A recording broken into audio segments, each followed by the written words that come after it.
My name is Alexa Lorick, and I'm an executive board member of the Security and Intelligence Club. I'd like to conclude our presentations for tonight by speaking now on how the attacks of September 11th and everything that followed have affected our generation.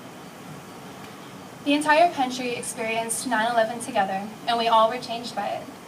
With all of this change within our country, I would offer that 9/11 changed our generation in a way that only we can understand.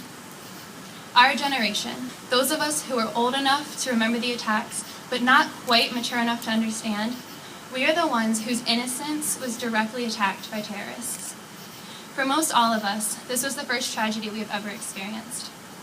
9/11 was our first exposure to death, to fear, to true hatred. We were elementary kids, and our innocence, our naivety, was taken away by terrorists. That makes the attacks uniquely personal for us. It's personal for the rest of the country, of course. But this is one of the last years that this age demographic of college students will actually have personal memories of that day. I remember where I was the morning of September 11th and how I learned of the attacks. And I'm certain that many, if not all of you, could share your own memories. Current freshmen in high school, however, were 2 years old when the attacks occurred. And very soon, this memorial service will honor 9/11 not from personal recollections, but as a historical event. With that said, this tragedy gave our generation a very interesting opportunity, because we so readily and so clearly see just how the world has changed. We're youthful enough to have the flexibility and the adaptability to have grown into the true citizens of the world that we are now, preparing to step into roles in global politics, international business, and foreign relations. How exciting it is for our generation that we can fulfill such a pivotal duty for our country as technology, politics, and our integration with the global community continues to grow and morph and deepen. I don't know exactly where our shared memory fits into the future, what type of values we will have as we enter the workforce, or what our call for universal interconnectedness will look like as we age.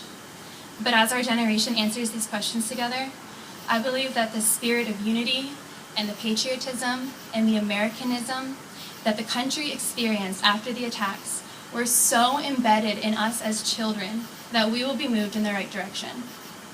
Terrorists took our youthfulness prematurely, but at least as a result, we were able to move forward as a generation of 9/11 children who understand and feel the duty of our country and our world.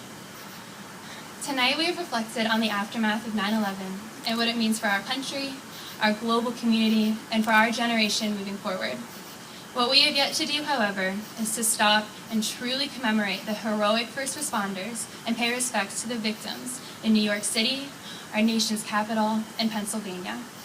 As today is Congress's designated Day of Remembrance, I'd like to conclude our memorial event this evening with a short moment of silence and reflection. Please select one of the flags placed around your seat. There are 297 flags placed around you. These flags are representative of the 2,977 victims of the attacks of 9/11. You will notice a name written on the tag on your flag. This is the name of one of those nearly 3,000 Americans who died that day. I'd like to take this moment now to collect our thoughts of September 11th, reflect on what we have discussed here at our event tonight, and to say a prayer or send our thoughts to the victims of the attack. I know I will take an extra moment to reflect on the life of Kevin Patrick York, and I hope you will do the same of the individual named on your flag and the rest of the 2,977 lives we lost on September 11th, 2001. Please join me now in a moment of silence and reflection.